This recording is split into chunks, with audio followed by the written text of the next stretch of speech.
For months or years, the avoidant has operated under the comfortable assumption that you'll always be there when they're ready to reconnect. Your consistent availability, your willingness to accept their mixed signals, your patience with their hot and cold behavior has created a psychological safety net that allowed them to take enormous emotional risks, like pushing you away, withholding affection, and maintaining distance, because they believed the consequences weren't permanent. This false security enabled their worst behaviors because they never had to face the real possibility of losing you completely. Every time they pulled away, you were there when they returned. Every time they acted distant, you remained warm and welcoming. Every time they tested your boundaries, you adjusted to accommodate their limitations.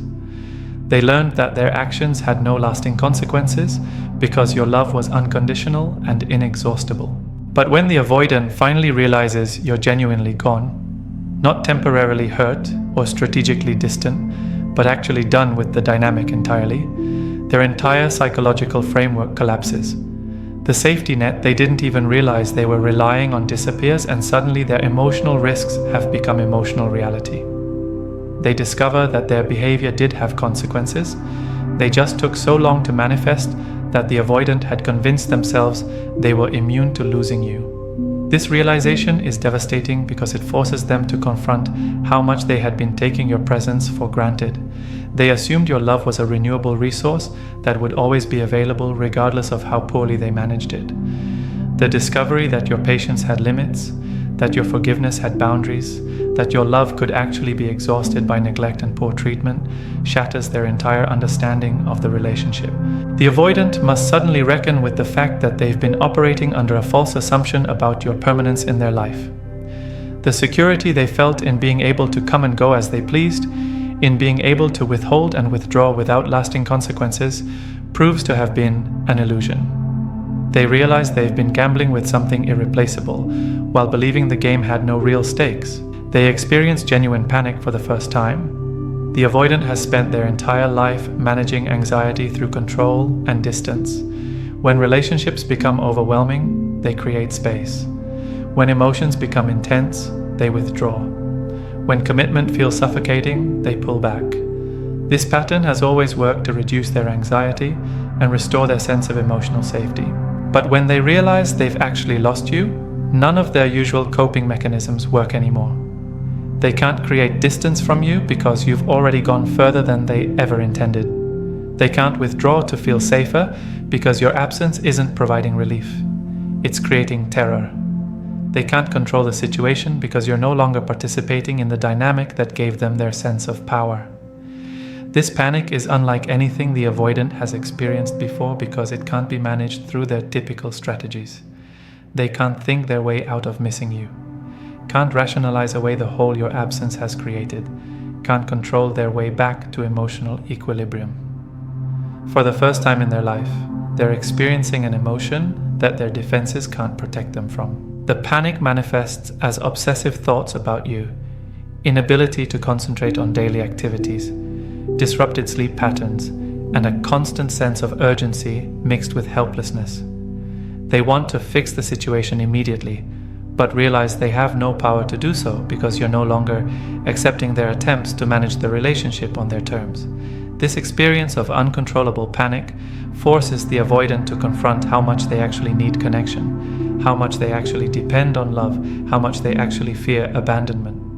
All the emotions they've been defending against through distance and control come flooding in at once, and they discover that their independence was largely an illusion built on the foundation of your consistent availability.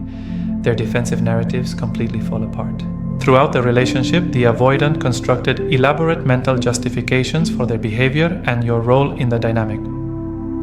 They convinced themselves you were too needy, too demanding, too emotional. They told themselves they were incompatible, that you wanted too much, that the relationship was too complicated. These narratives served to protect their ego and justify their emotional unavailability. But when you're actually gone, these defensive stories lose all credibility. If you are really too needy, why does your absence feel like emotional starvation? If you are really too demanding, why does the lack of your expectations feel like purposelessness? If you are really too emotional, why does the absence of your feelings make their world feel grey and lifeless? The avoidant is forced to confront the possibility that their narratives were defense mechanisms rather than accurate assessments. They begin to understand that your emotional needs weren't excessive. They were normal and healthy expressions of love that they were too frightened to meet. Your desire for connection wasn't suffocating. It was an invitation to intimacy that they were too scared to accept. This collapse of their defensive narratives is particularly devastating because it forces them to take responsibility for their role in the relationship's demise. They can no longer blame your personality, your attachment style, or your expectations for the problems they experienced. Without you there to project their fears onto, they must face their own emotional limitations and attachment wounds. The avoidant realizes they weren't protecting themselves from your problematic behavior. They were protecting themselves from their own capacity to love and be loved. The relationship didn't fail because you were wrong for them. It failed because they were too afraid to let it succeed. They discovered the difference between wanting space and being truly alone. The avoidant has always conflated independence with happiness, convinced that their discomfort in relationships was evidence that they were better off alone. They interpreted their need for space as proof that partnership wasn't for them, that they were naturally suited for solitary living, that their resistance to intimacy was a personality trait rather than a trauma response. But when you're genuinely gone from their life, they discover the stark difference between choosing solitude and being abandoned to it. The space they once craved now feels like exile. The independence they fought for now feels like isolation. The freedom they thought they wanted now feels like punishment. They realized that their previous need for space wasn't about preferring to be alone.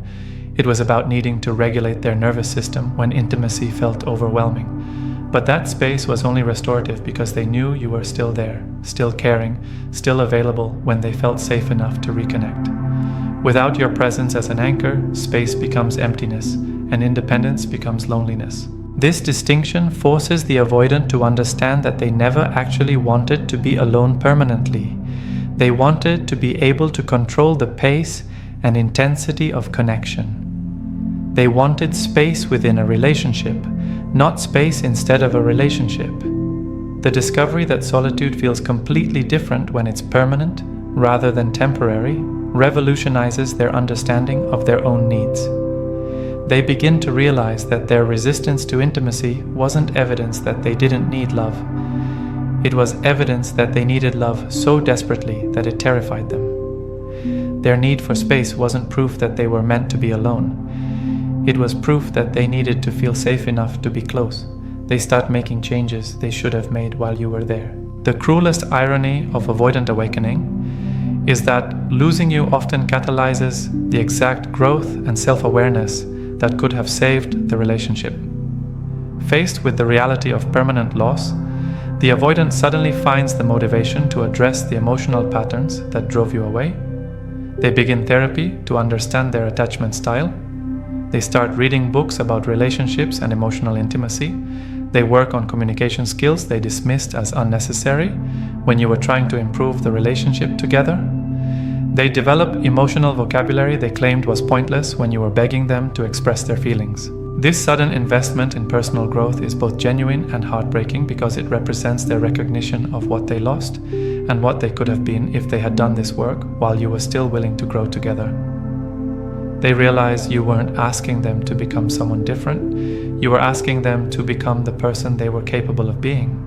The avoidant may also start making lifestyle changes that reflect a newfound appreciation for partnership and connection. They become more social, more emotionally expressive with friends and family, more willing to be vulnerable in professional and personal relationships. They begin practicing the skills that could have transformed your relationship if they had been willing to develop them when it mattered.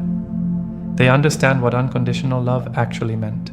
Perhaps the most profound realization the avoidant experiences is understanding the true nature of what you offered them. While they were focused on feeling suffocated by your emotional needs or overwhelmed by your desire for connection, they completely missed the extraordinary gift of being loved unconditionally by someone who saw their potential and believed in their capacity to grow. They realized you didn't love them despite their flaws. You loved them through their flaws while creating space for them to heal and evolve. You didn't try to change them into someone else. You tried to help them become the best version of themselves. You didn't demand immediate transformation. You offered patience and support for gradual growth. The avoidant understands, often too late, that you are offering them something most people never experience: complete acceptance combined with gentle encouragement toward growth, love without conditions paired with hope for their highest potential, commitment to their well-being, regardless of their ability to reciprocate at the same level. This recognition of your unconditional love makes their loss feel even more devastating because they realize they didn't just lose a relationship. They lost the one person who was willing to love them exactly as they were while believing they could become even more.